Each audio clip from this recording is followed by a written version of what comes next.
Hello and welcome to the video by TrumpExcel. I'm Sumit Bansal, and in this video I will show you 10 ways to clean data in Excel.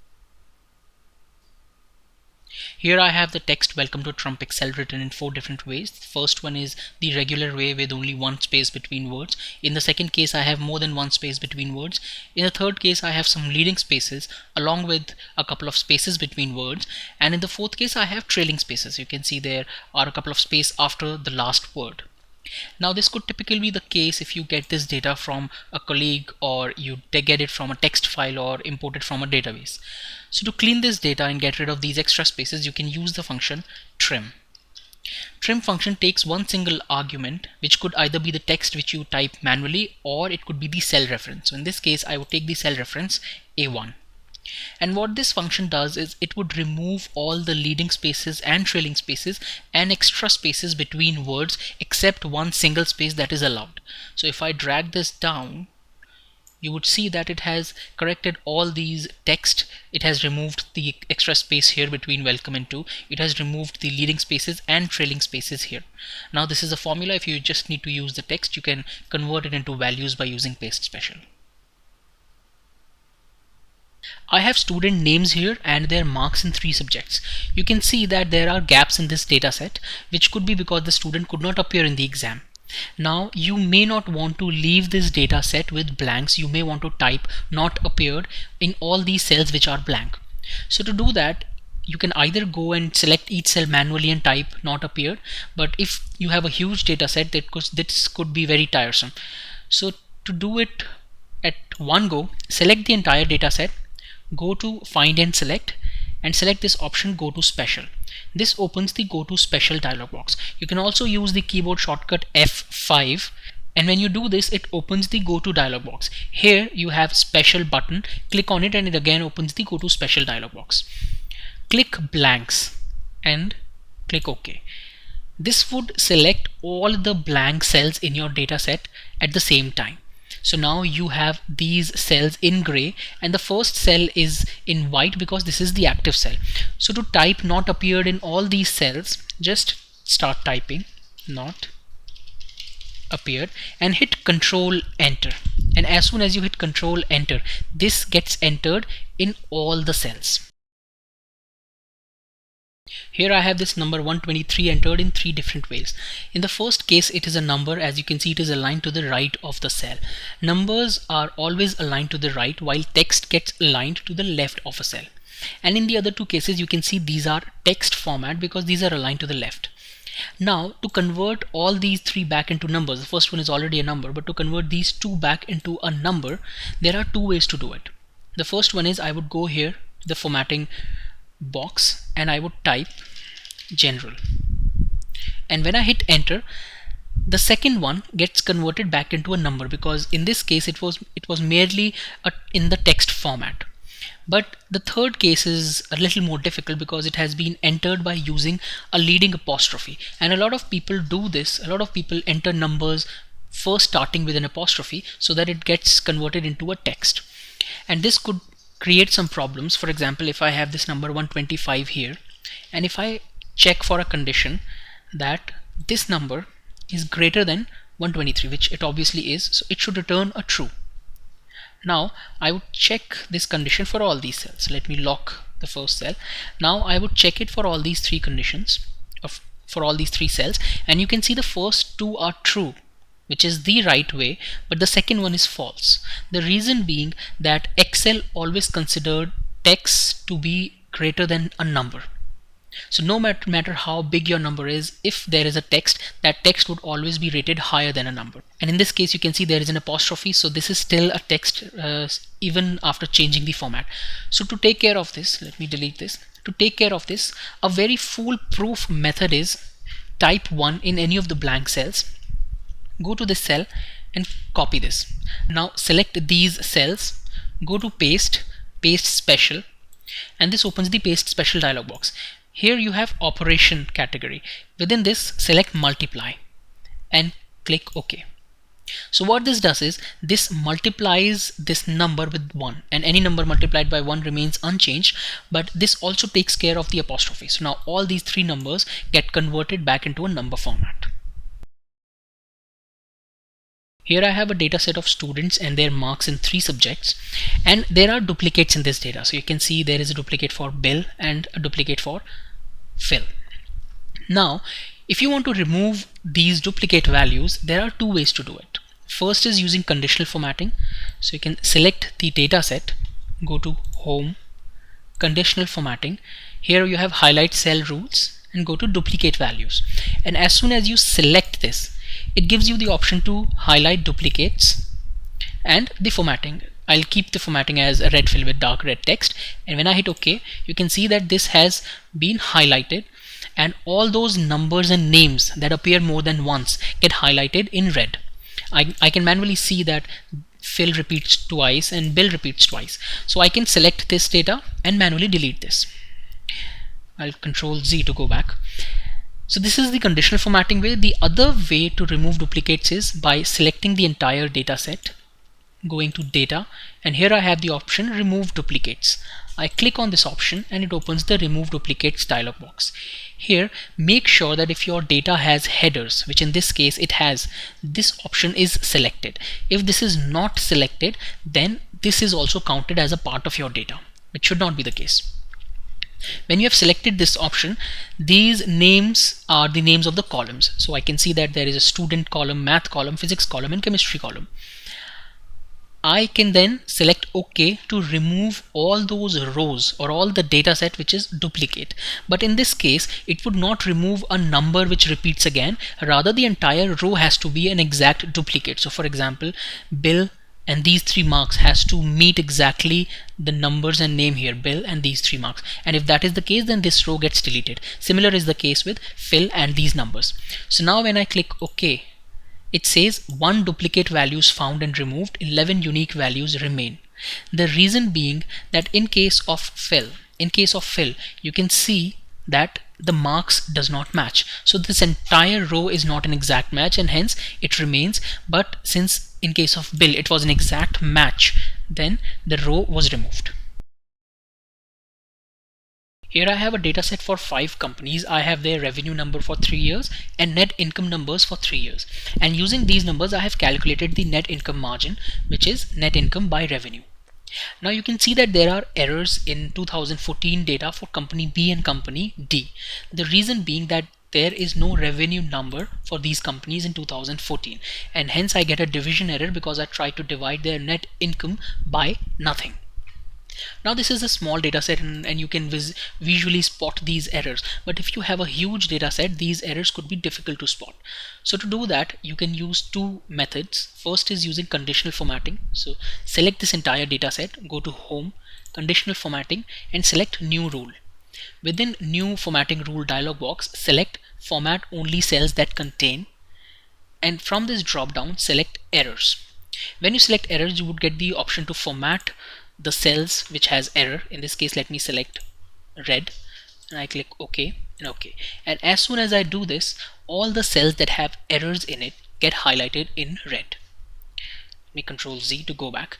The other way to do this would be to select those cells which have errors, and you can do this by using the Go to Special dialog box. So to do that, press F5. This opens the Go to dialog box. Here you have the Special button. Click on it. This opens the Go to Special dialog box button. Go to Special dialog box. Here select Formulas, and within Formulas, as soon as you select it, all these 4 options get available. Deselect these first 3 options and only keep the errors option selected, and now click OK. When you do this, all those cells which have error in it get selected. Now you can manually either delete all these cells or type something like not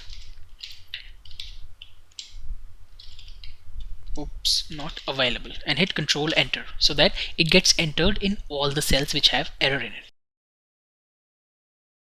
Here I have names written in different ways. You can see either it could be all caps, it could be all lowercase, and in some cases it's a mix and match of uppercase, lowercase. So to make it all consistent, you can use one of these 3 formulas: lower, upper, and proper. Lower formula takes 1 argument. It could be either the text that you type in, or you can use a cell reference. In this case, if I'll use the cell reference A3. And when I hit Control Enter, this gives me Jane Fonda, the name, but all the alphabets have been converted into lowercase. And when I drag this down, this is the case for all these names. So all these names now look consistent in lowercase. You may want these all in the uppercase, so in that case you can use the formula upper, and you can see these are all in uppercase now as I drag this down. The most used way is proper case because it would keep the first alphabet of your name as in capital and the rest all would be in the lowercase. So let me show you. I'll select proper A3 and I hit Control Enter, and you can see J of Jane and Fonda, F of Fonda is in caps, and rest all the alphabets are in the lowercase. And now I drag it down. So these are three formulas that can very quickly make your text consistent. This could be the case when you are sharing a worksheet or you get it from a text file where a lot of people enter it in different ways. These formulas can quickly make these consistent. I have these address here in column A, and I want to break these address based on their locality, city and country.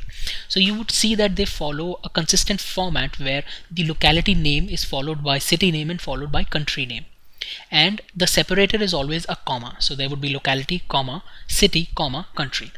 Now if you have your data in a consistent format, then you can use an Excel feature called text to column to get this data in these columns and separate these locality, city and country based on the separator, which is a comma. Now I'll show you how to do it.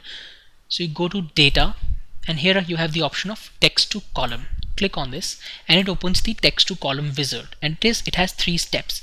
The first is to identify whether it's a fixed length data, fixed width data or delimited. In this case it is not fixed width. You can see the characters, the locality length is different in all these cases, and same is the case with city and country. So I would use a delimited. I would go to next, and here I need to specify the delimiter. So in this case my delimiter is comma. As you can see, all these three things, locality, city and country, are divided by a comma. So it would use the comma to divide these, and you can see the preview here.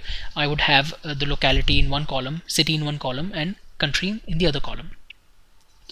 Now I hit next. In case you have other delimiters, say space or tab or semicolon or any other delimiter, then you can specify that here. Now I hit next, and when I hit next, it also gives me the option to select the format. In this case I want to keep the format as general, but in case you are doing this with numbers or dates, then you can specify that format. Also you need to specify the destination. If you do not do that, it would overwrite this, but it is a good idea to select the destination and do it at some other place. In this case I've selected B2 and I hit finish.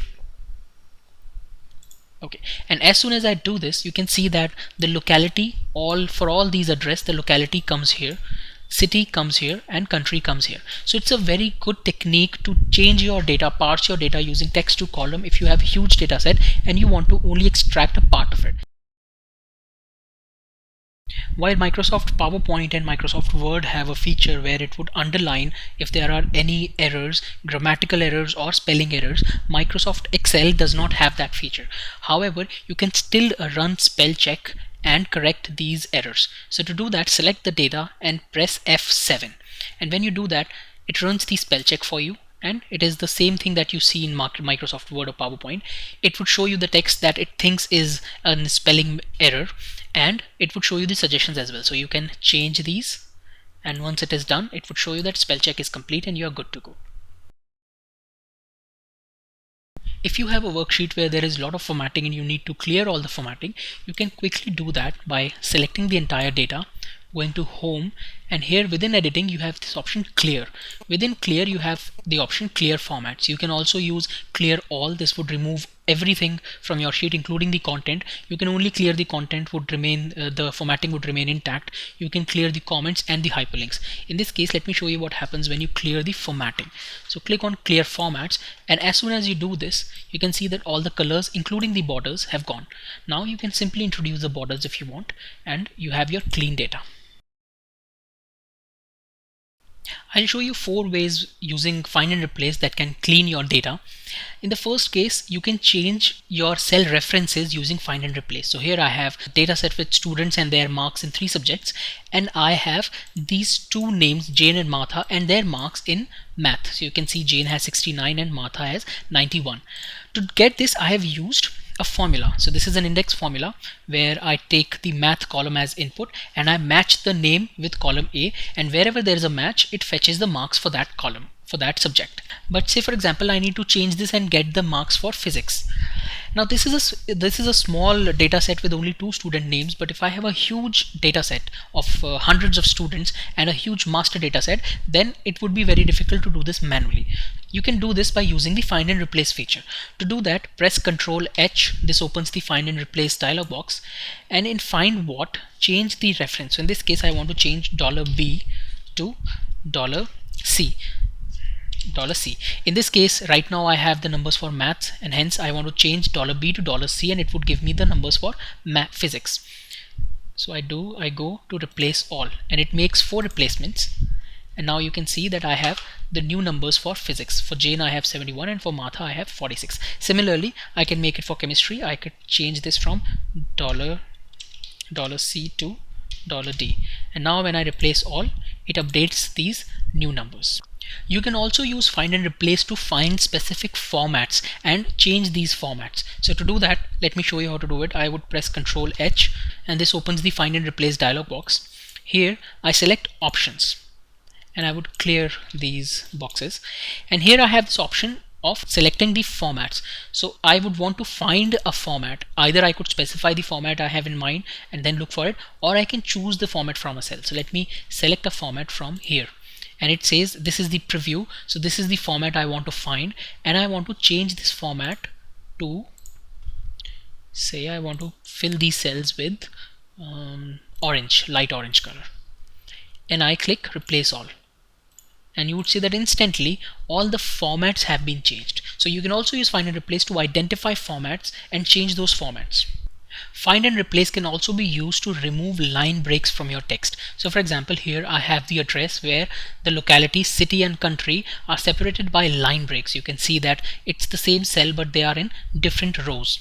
Now to remove these line breaks, select the data and press Ctrl H. This opens the find and replace dialog box. You cannot use Alt Enter to find that line break, but the trick here would be to use Ctrl J.